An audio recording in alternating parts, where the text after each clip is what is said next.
Bueno, les invito a abrir sus Biblias al 2 Corintios capítulo 8.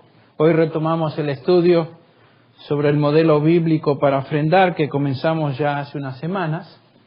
Muchos creyentes realmente no dan al Señor como deben dar, particularmente porque no conocen la forma en que el Señor nos enseña a dar. Son ignorantes de lo que la palabra de Dios nos dice.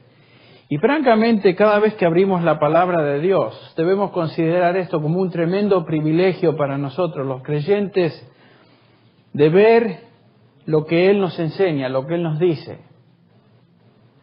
En este capítulo y el que sigue, el capítulo 8 y capítulo 9 de 2 Corintios, Pablo está estableciendo principios que tienen que ver con la ofrenda en la iglesia. El qué y el cómo Dios desea que demos, que ofrendemos al Señor, particularmente para el mantenimiento, el sostén de su obra aquí en la tierra. Y eso es lo que estamos considerando.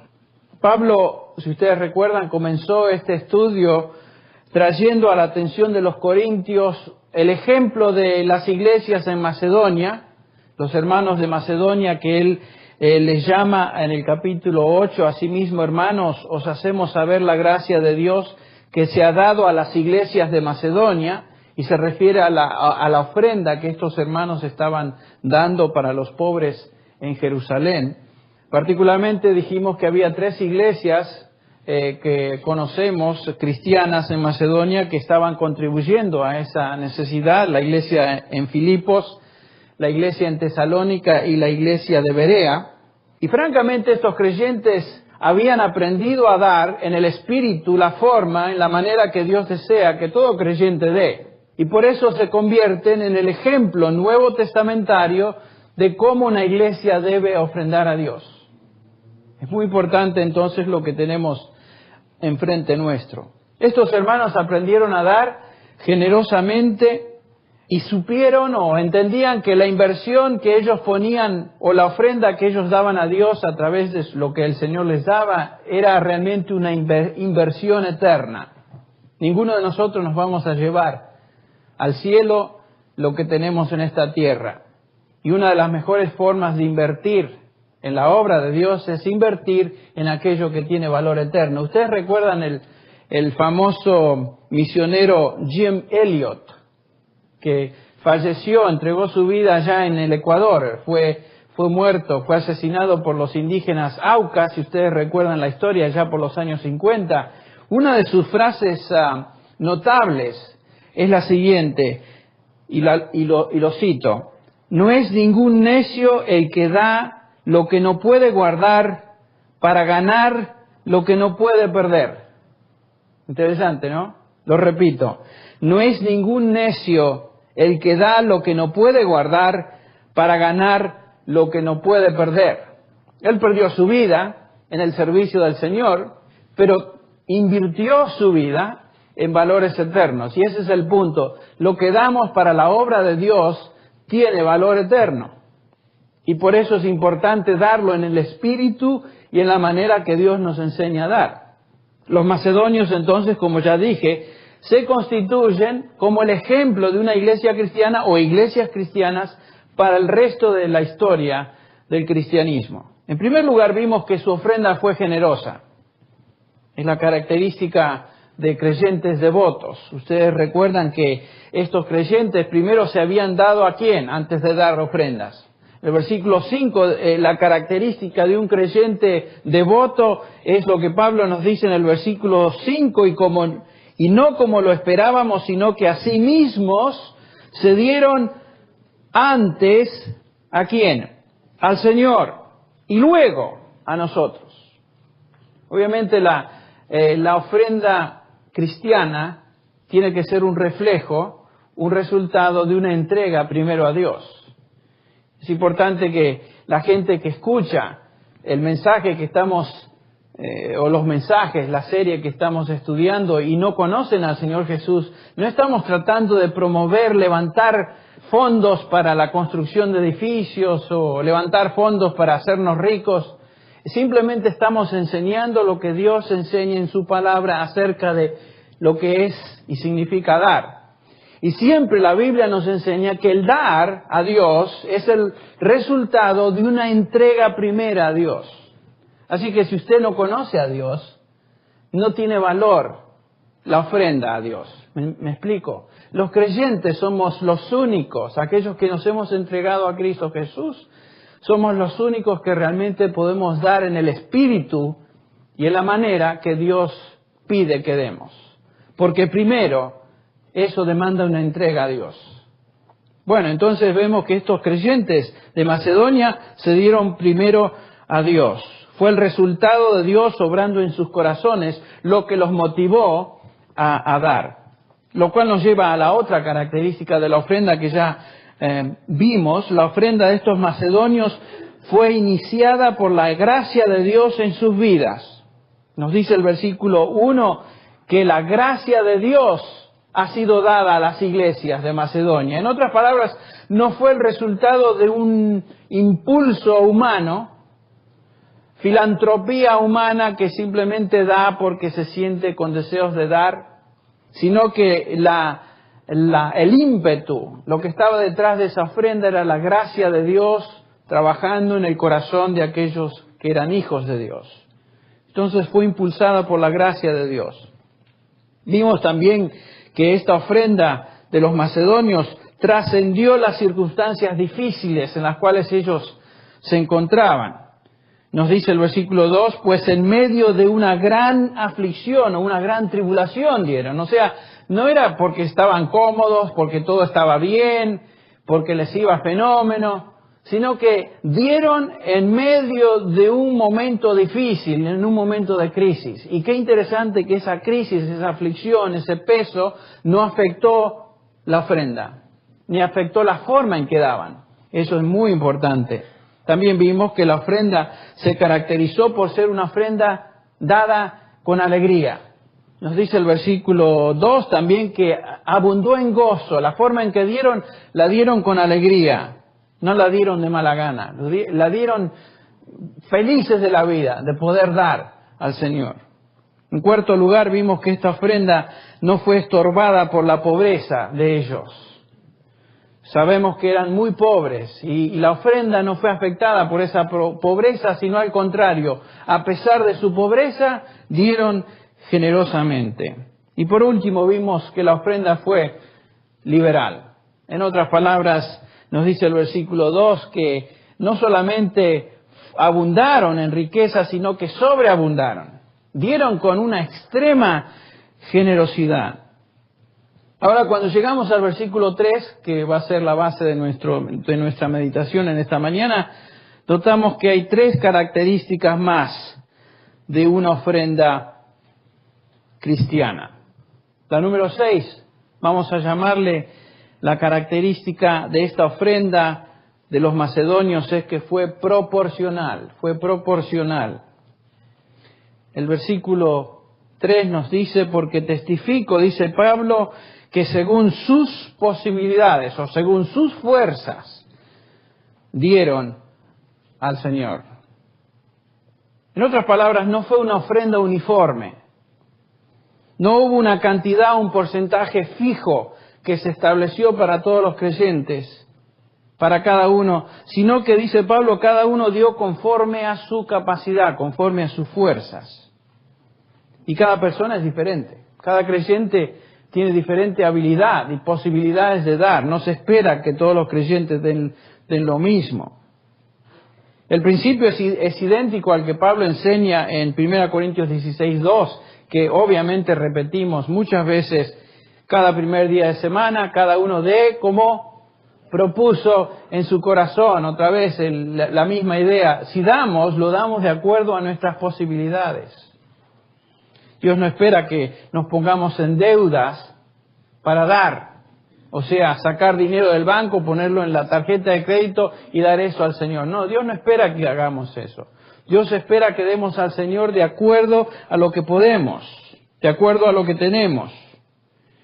Y qué interesante que Dios no demanda aquí una cantidad fija. Da lo que puedas, es lo que dice. Y estos hermanos dieron lo que pudieron. Pero observen la característica número 7, que es la que sigue En séptimo lugar, vemos que esta ofrenda fue sacrificial. Dice que dieron conforme a sus fuerzas, claro, conforme a sus posibilidades y más allá de sus fuerzas. En otras palabras, la ofrenda de estos creyentes excedió las expectativas de su condición de pobreza, es lo que está diciendo Pablo. Dieron más allá de lo que cualquiera hubiera esperado que esta iglesia o estas iglesias pudieran dar. Dieron como la viuda de Marcos 12. Ustedes recuerdan, el Señor, después de que vio las ofrendas que todos traían, en verdad os digo, dice el Señor Jesús, que esta viuda echó más que todos los que contribuyeron al tesoro, porque todos ellos echaron de lo que les sobra, dice el Señor Jesús, pero ella de su pobreza echó todo lo que poseía, todo lo que tenía para vivir. Dar sacrificadamente definitivamente es una virtud que la Biblia subraya. Entonces, dieron como pudieron, de acuerdo a sus posibilidades y aún más allá de sus posibilidades. Número 8. Otra característica de esta ofrenda es que fue voluntaria. Nos dice Pablo que dieron con agrado conforme a sus fuerzas. Literalmente la expresión quiere decir a partir de su propia voluntad. Fue iniciativa de ellos dar. Les nació dar. No fueron forzados o manipulados o presionados a dar, como se observa en algunos contextos religiosos o iglesias o por televisión, donde realmente la ofrenda que se levanta es el resultado de un manipuleo absoluto de la gente que está escuchando la palabra. O la palabra no de Dios, sino la palabra del que está hablando. En el caso de los macedonios es muy posible que Pablo ni siquiera hubiera mencionado que den, porque eran tan pobres. Fíjense, por ejemplo, Pablo en 2 Corintios 9:2, ese mismo, más adelante un poquito, dice Pablo, conozco vuestra buena voluntad, de la cual yo me glorío, está hablando Pablo a los corintios, entre los de Macedonia. Pablo le estaba hablando a los macedonios acerca de la ofrenda que los corintios ya habían empezado a levantar. Fíjense lo que dice acá el versículo 2, y continúo, que Acaya era la provincia donde Corinto se encontraba, Acaya está preparada desde el año pasado y vuestro celo ha estimulado a la mayoría. Fíjense que aparentemente la razón por la cual los macedonios dieron con generosidad y en ese espíritu es porque fueron estimulados a dar por el ejemplo y el testimonio de los corintios que ya habían empezado a dar hace un año atrás. O sea que aparentemente Pablo ni siquiera les pidió que dieran, simplemente que dieron de su propia iniciativa porque vieron en los corintios un ejemplo de una iglesia que ya había empezado a levantar una ofrenda para los necesitados de Jerusalén. Eso es lo que les motivó. Y ahora vean en el versículo 4 del capítulo 8, nos dice acá Pablo que estos macedonios, pidiéndonos con muchos ruegos que les concediésemos el privilegio de participar en este servicio para los santos. Ellos le estaban rogando al apóstol Pablo, déjennos dar, queremos dar, les rogamos que nos permitan dar. Somos pobres, pero podemos dar. Miren el espíritu de la ofrenda. Si un poquito de ese espíritu nos afectara aquí, ¿no? Qué tremendo impacto tendría en nuestras ofrendas dominicales. Yo no escucho a ningunos hermanos rogando, hermanos, déjennos dar, por favor. Entonces, la ofrenda fue proporcional, la ofrenda fue sacrificada y la ofrenda fue voluntaria, les nació. Bueno, antes de continuar en el pasaje, tenemos que hacer un pequeño desvío. Tal vez nos detenemos un ratito acá para hablar un poquito del diezmo. Porque muchos cristianos piensan que tal vez la forma de dar a Dios es a través del diezmo o los diezmos. En otras palabras, la Biblia enseña, según muchos, que 10% de todas nuestras entradas se deben dar a Dios y se deben dar a la iglesia. Bueno, la pregunta ¿es cierto eso? ¿De dónde viene esa idea? Y vamos a tratar de hablar de eso un poquito hoy. Así que ajustense los cinturones, vamos a hablar un poquito del diezmo hoy y lo que la Biblia nos enseña al respecto. Y la semana que viene concluimos todo este tema. Pero hacemos un pequeño paréntesis hoy para hablar sobre el diezmo. En primer lugar, notaremos que en este contexto del capítulo 8 y 9, en ningún momento Pablo menciona que el diezmo es algo que Dios demanda de los creyentes. Qué interesante que justamente en los dos capítulos 8 y 9 de 2 Corintios hubiera cabido muy bien una discusión sobre el diezmo, dado que el contexto es cómo ofrendar. Y en ningún momento, ni siquiera se insinúa la posibilidad de un porcentaje X que todo creyente o toda iglesia debe dar. O sea que eso ya nos debe llamar la atención. No hay ninguna insinuación de una décima parte de ninguna cosa que se convierta en el ejemplo de cómo se debe dar. Y algunos dirán, menos mal, hermano. Bueno, pero les dije, ajústese el cinturón porque si eso es buena noticia, lo que viene va a ser aún mejor en el sentido de que eso no nos quita de dar generosamente. Así que, tranquilos, seguimos. Los macedonios dieron proporcionalmente, de acuerdo a sus posibilidades, dieron sacrificadamente, como vimos, dieron voluntariamente, pero no dieron un porcentaje. Ahora, el argumento que se usa para decir que el 10% debe ser la base o la forma en que los creyentes deben darse, se refiere a tal vez un vistazo panorámico y tal vez limitado del Antiguo Testamento. En el Antiguo Testamento sí se mencionan diezmos y vamos a ver en qué contexto esos se mencionan. Aquellos que enseñan que el diezmo debe darse para los creyentes hoy se refieren a lo que los judíos hacían en el Antiguo Testamento, daban una décima parte de sus entradas. Abraham dio un diezmo, si ustedes recuerdan, y lo vamos a ver. Jacob dio un diezmo. La ley de Moisés habla del diezmo y los diezmos. Así que, según estos hermanos y muchos creyentes piensan que este concepto entonces trasciende al Antiguo Testamento y se convierte en un principio universal para la iglesia. Bueno, tenemos que decir que muchas de las prácticas del Antiguo Testamento no necesariamente, aunque se llevaron a cabo o se practicaron en el Antiguo Testamento, no quiere decir que necesariamente se transfieren al Nuevo Testamento. Muchas de las cosas que se establecieron en la ley de Moisés fueron abolidas por la venida del Señor Jesucristo y el establecimiento del nuevo pacto, el establecimiento de la iglesia. Pero veamos un poquito acerca de las ofrendas en el Antiguo Testamento y empecemos con ofrendas antes de la ley. Tenemos que ir a Génesis, por supuesto. Ofrendas en Génesis. Antes de la ley nos referimos a Moisés y a partir de Moisés. Estamos en la época de los patriarcas y en Génesis capítulo 4 es la primera vez que se menciona una ofrenda. ¿Ustedes recuerdan cuál es la ofrenda? Tanto Abel como Caín ofrendaron a Dios y lo único que Dios especifica en esa ofrenda es que aparentemente que sea una ofrenda de animales y aceptó la ofrenda de Abel y rechazó la ofrenda de Caín. Pero en esta primera mención de la ofrenda no hay ninguna mención de un porcentaje X o de algo muy particular, simplemente que la ofrenda, particularmente la de Abel, fue una ofrenda de corazón y Dios la aceptó. No se menciona nada de porcentaje ni cómo se debe llevar a cabo, con la excepción de que sean animales. Pasamos al capítulo 8 y vemos una segunda mención de ofrendas en Génesis y es la ofrenda de Noé.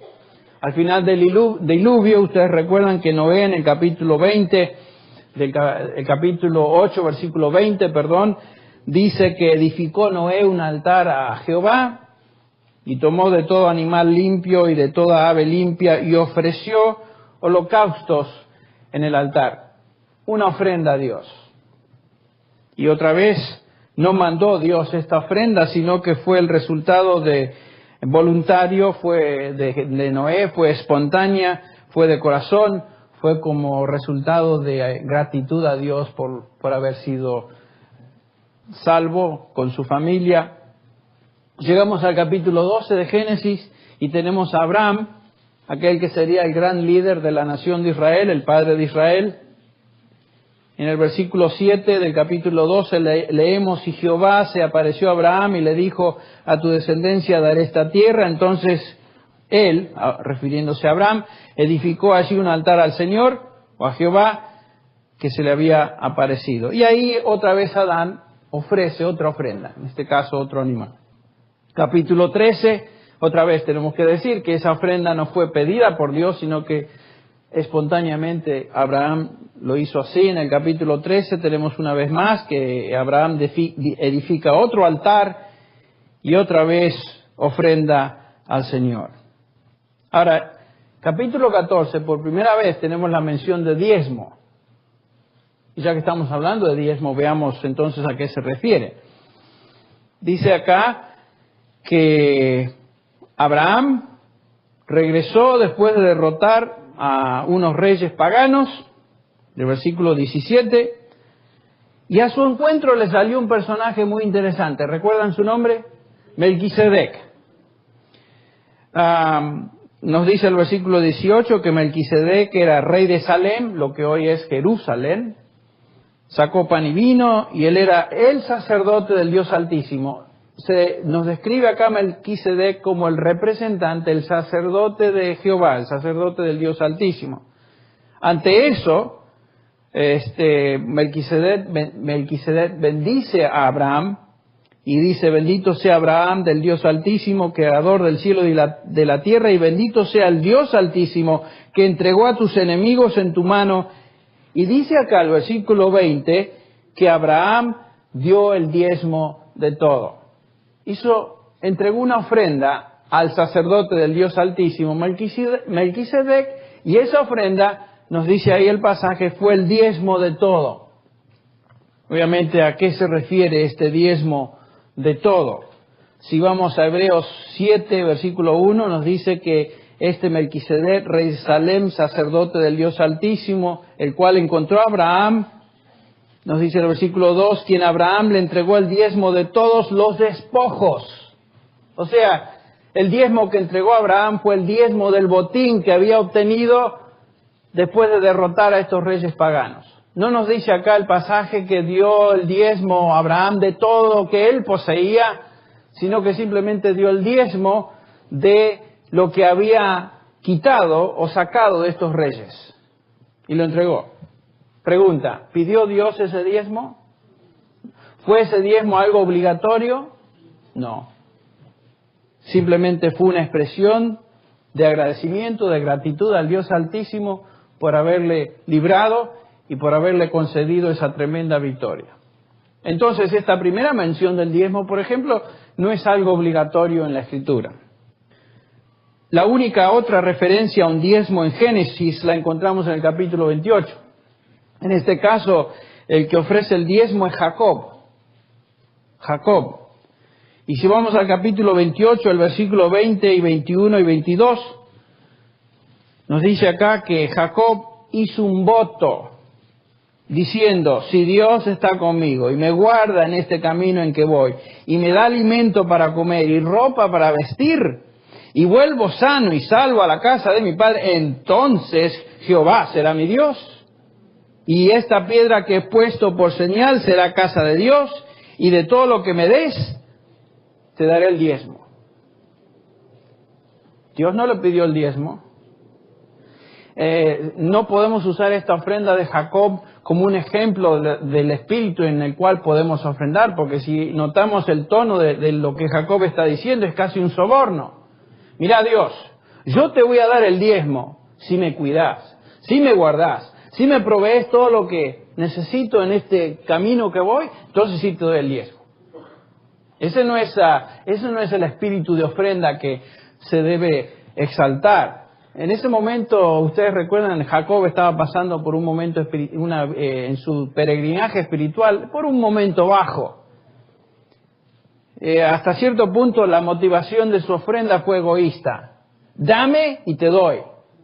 Y te doy el diezmo, entre paréntesis.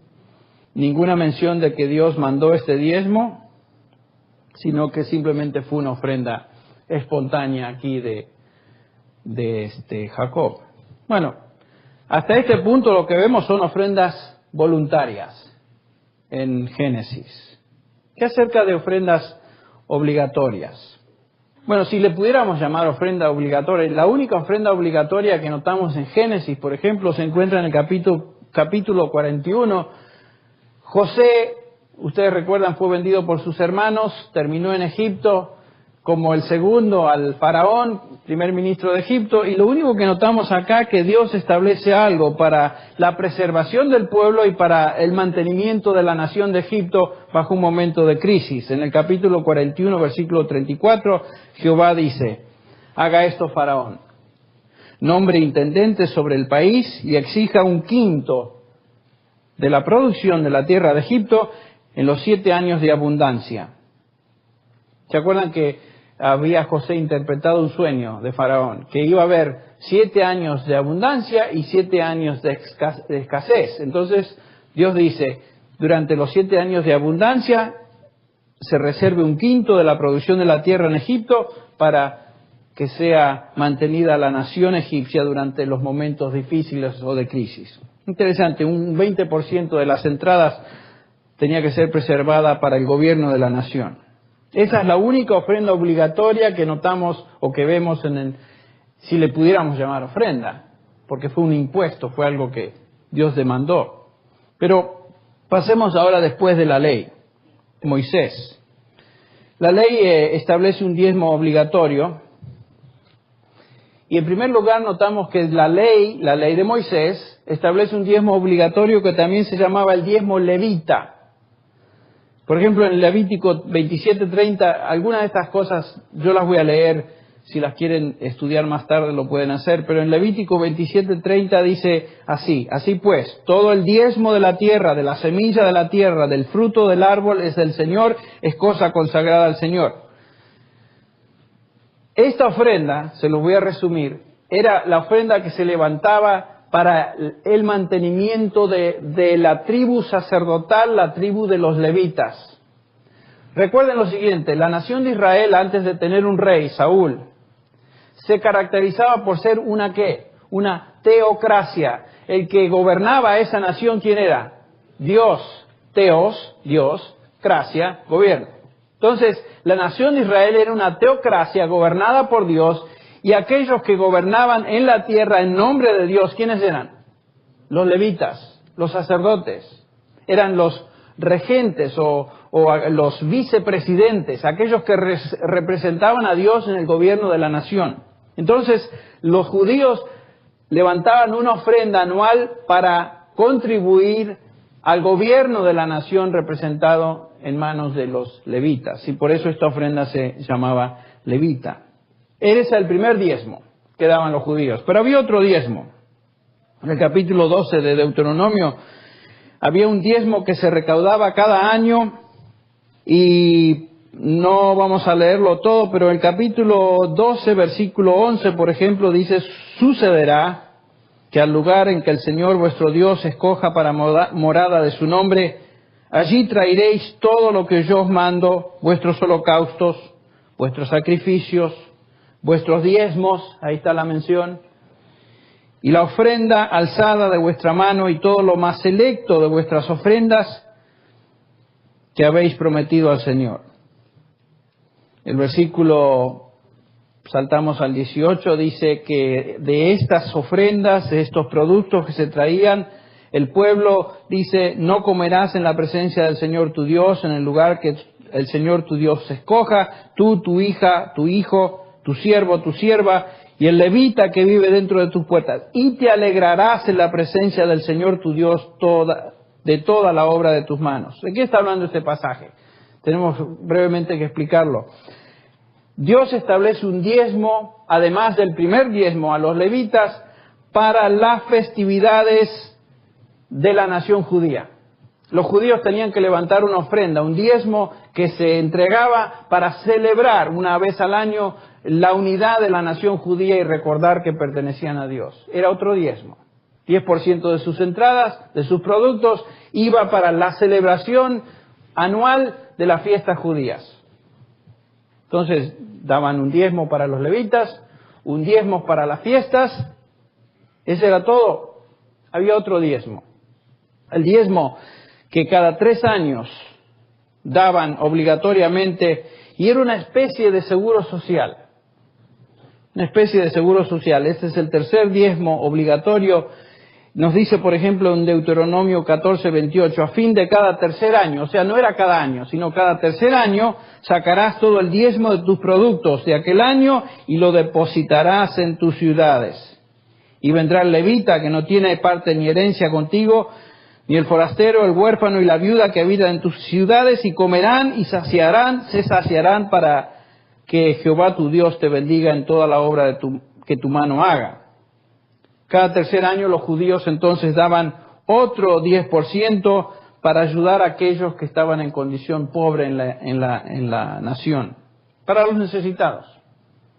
Era un programa del ISSSTE, pero el ISSSTE judío, Instituto Nacional del Seguro Social, israelita, judío, y era una ofrenda que se daba para ayudar a los pobres. Entonces, si sumamos todas las ofrendas de diezmo, tenemos el diezmo a los levitas, el diezmo a las fiestas judías, y cada tercer año un diezmo para ayudar a los pobres, ya tenemos aproximadamente un 23% de las entradas de cada judío que se entregaba para que la nación y las festividades de la nación y las necesidades de la nación fueran llenadas. Entonces vemos que los judíos daban mucho más que simplemente el diezmo, la 10ª parte. Era un 23% por lo menos, y además había otra forma en que ellos daban, que es lo que, por ejemplo, observamos en el libro de Ruth, cuando Ruth estaba levantando de las espigas que caían en el campo, y era simplemente una ofrenda que Levítico establecía de la siguiente manera: cuando sigues la mies de tu tierra, no segarás hasta los últimos rincones de tu campo, ni espigarás el sobrante de tu mies. Tampoco rebuscarás tu viña, ni recogerás el fruto caído de tu viña, lo dejarás para el pobre y para el forastero. Yo, Jehová, lo dice. En otras palabras, había sostenimiento para aquellas personas que de alguna manera necesitaban y tenían hambre. Se prohibía en la ley que los judíos cegaran todo el campo, sino que dejaran las esquinas abiertas, y todo lo que caía, digamos, de un carro, de un sulky o una carreta, lo que caía, los pobres venían y lo recogían para sus necesidades. Y eso es justamente lo que Ruth estaba haciendo cuando Boaz, recuerdan, la reconoce y sabe, y ella lleva a su suegra. Y dice el capítulo 18 de Ruth 2 que tanto su suegra como ella comieron de lo que había sobrado y se saciaron. Y le dio a Noemí. Bueno, entonces, además de todo esto, había otra forma de proveer para la nación que ustedes recuerdan, era el año de jubileo, o sea que cada 7º año la tierra se ponía a descansar, no podían cultivar, no podían cosechar. Ese año la tierra tomaba vacaciones y los judíos tenían que reservar ese año para simplemente vivir de lo que habían cosechado o obtenido en los años anteriores. Así que esa era otra manera en la cual ellos proveían obligatoriamente, sí, establecido por la ley, para las necesidades. ¿Había ofrendas voluntarias, además de todo lo que daban? Sí las había. Sí las había. En Números 18:12, Moisés dice: todo lo mejor del aceite nuevo y todo lo mejor del mosto y del cereal, las primicias que se presenten a Jehová, te las daré a ti. Los primeros frutos maduros de todo lo que hay en tu tierra que traigan a Jehová serán tuyos. Todo el que esté limpio en tu casa podrá comer de ello. En otras palabras, había una ofrenda voluntaria, lo primero de la cosecha, lo mejor de lo que se producía se entregaba también al Señor. Las ofrendas eran voluntarias en ese sentido, pero se daba de lo mejor al Señor. Además de todo lo que obligatoriamente ya daban, tenían que dar al Señor de lo que Él les daba. Proverbios 3:9 nos dice, honra a Jehová con tus bienes y con las primicias de todos tus frutos, entonces tus graneros, dice, se llenarán con abundancia y tus lagares rebosarán de mosto. Entonces vemos que en el Antiguo Testamento había también ofrendas voluntarias, eran espontáneas. Y Dios por su parte se comprometía a bendecir. Bueno, hay muchos ejemplos más de ofrendas voluntarias, pero en particular en Éxodo encontramos que Dios pide a los israelitas que den para la construcción una ofrenda para mí, de todo aquel cuyo corazón sea movido a hacerlo, dice el capítulo 25 de Éxodo, versículo 2, y lo único que se especifica en esta ofrenda es que sea una ofrenda motivada por el corazón, no hay una porcentaje fijo. Éxodo 35:21 dice, y todo aquel a quien impulsó su corazón y todo aquel quien movió su espíritu vino y trajo ofrenda al Señor. Trajeron broches y trajeron un montón de cosas al Señor. Y lo hicieron libremente, sin presión y con alegría de poder dar. Dice Deuteronomio que cada hombre daría lo que pueda de acuerdo con la bendición que el Señor tu Dios te haya dado. Y lo que sucedió es que cuando dieron de esta manera, vemos en el capítulo 35 de Éxodo, que Moisés tuvo que decir al pueblo, basta ya no den. Fíjense, 36:5, y dijeron a Moisés, el pueblo trae más de lo que se necesita para la obra de construcción que Jehová nos ha ordenado que se haga. Así que Moisés impidió que el pueblo trajera más. ¿Qué les parece? Otra vez. Cuando Dios se mueve en el corazón de su pueblo para dar y lo hacen con ese espíritu, dan hasta que sobre. Y otra vez, sería lindo que nos afecte este espíritu de vez en cuando. Pero sí nos mueve a hacernos la pregunta, y ya estamos terminando, nos mueve a hacernos la pregunta, ¿cómo estamos dando, no? ¿Con qué espíritu damos? La razón que pasamos a través de estos pasajes en el Antiguo Testamento es para notar la forma en que Dios esperaba que las ofrendas se levantaran. El diezmo fue una ofrenda obligatoria bajo la ley de Moisés, pero fue una forma de impuesto. Eran impuestos que se establecieron para mantener el gobierno de la nación judía. No podemos identificar a los diezmos como simplemente ofrendas a Dios, sino que eran diezmos, ofrendas levantadas para el mantenimiento de la nación, de la teocracia. Los diezmos no eran ofrendas a Dios, eran ofrendas para apoyar a la nación. La ofrenda a Dios, por su obra, consistía no en una cantidad específica, era una ofrenda de gratitud, de corazón al Señor. Estas eran las ofrendas del Antiguo Testamento. Había diferencia entre lo obligatorio para el mantenimiento de la nación y lo voluntario, que era ofrenda de agradecimiento a Dios. Siempre eso se observa en el Antiguo Testamento. Y cuando llegamos al Nuevo Testamento, el principio no cambia. Se expresa en las palabras del Señor Jesús. Dad a César lo que es de César y a Dios lo que es de Dios. Tal vez tendría que hacer mención de lo siguiente. La ofrenda en la Biblia, tanto en el Antiguo Testamento como en el Nuevo Testamento, la ofrenda sí es obligatoria. La ofrenda a Dios. Lo que no es obligatorio es un porcentaje, ni es algo fijo, sino que se debe hacer de corazón. El Señor Jesús dijo, dad a César lo que es de César. ¿Cuánto le pertenece a César? ¿Saben qué? Solamente César establece eso. En el capítulo 13 de Romanos dice Pablo, pagad a todos lo que debáis, al que impuesto, al que tributo, al que temor, al que honor.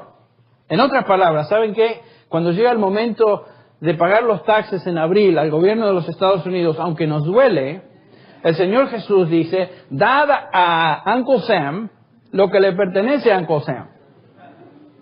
Dad a César lo que es de César. No, pero hermano, ese César nos exprime, nos saca el jugo, como dijiste. ¿Ustedes creen que los romanos eran muy bondadosos? ¿Ustedes creen que ellos no hacían lo mismo o peor? Por supuesto. Y sin embargo, en ese contexto romano, Pablo dice en Romanos 13, al que debáis tributo, pagarle el tributo. El Señor Jesús, en el contexto romano, dice, dad a César lo que es de César y a Dios lo que es de Dios. Lo interesante es que lo que debemos a César es obligatorio, es determinado, es específico. ¿Cuánto de taxes pagamos?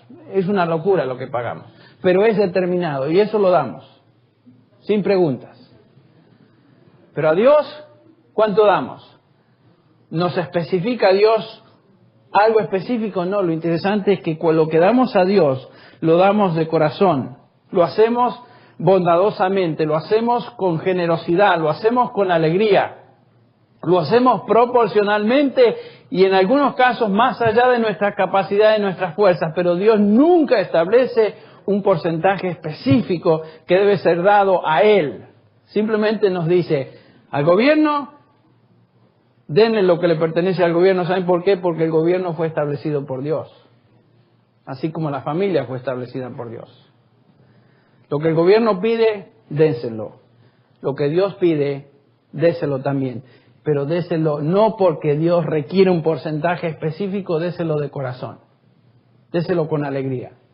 Y déselo generosamente. Es lo que el Señor nos dice. No nos pide un diezmo. Sí nos manda, sin embargo, a dar con generosidad, proporcionalmente y con alegría. El punto de la ofrenda a Dios es el corazón. Es el corazón. No es una cantidad específica. Bueno, y esta es la forma en que ofrendamos en la iglesia cristiana hoy en día. Cada día, primer día de la semana, tenemos la oportunidad de traer nuestras ofrendas a Dios, traerlas a Él porque Él nos pide que lo hagamos, no porque nos demanda una cifra X, pero sí pide que lo hagamos y pide que lo hagamos siguiendo el espíritu de la iglesia en Macedonia o las iglesias en Macedonia. La próxima semana vamos a continuar y traer a una conclusión este tema de 2 Corintios capítulo 8 y 9. Yo sé que hemos estado ya 4 domingos en esto, pero les prometo, el próximo domingo concluimos. Pero lo que sí queríamos aclarar en esta mañana era la identidad del diezmo en las Escrituras y qué es lo que esto significa. Bueno, espero que el próximo domingo tengamos que pedirle a los sugieres que, por favor, hermanos, ya no den más, ya nos sobró. Vamos a orar. Padre, te agradecemos en esta mañana por habernos instruido una vez más sobre el espíritu de la ofrenda. Gracias, Señor, porque es un privilegio dar. Es un privilegio que tú nos permites dar de lo que nos das. Y Señor, como hijos tuyos que hemos sido transformados por tu gracia, por tu espíritu, queremos dar como los macedonios, Padre, con generosidad. Queremos hacerlo de acuerdo a nuestra capacidad, nuestra habilidad de hacerlo. Y Señor, hacerlo liberalmente y con alegría. Ayúdanos, Señor, a tomar conciencia de lo que es realmente ofrendar a ti. Todo te pertenece, es tuyo. Tú pudieras quitarnos la salud, pudieras quitarnos el trabajo, pudieras quitarnos todo, que algún día perderemos aún la vida, nada podemos llevar. Ayúdanos, Señor, a invertir en tu reino. Ayúdanos a tener esta conciencia de dar a ti, porque tú te comprometes a bendecir también. Te alabamos, Padre, en esta mañana. Te bendecimos por esta instrucción de tu palabra en el nombre de Jesús. Amén.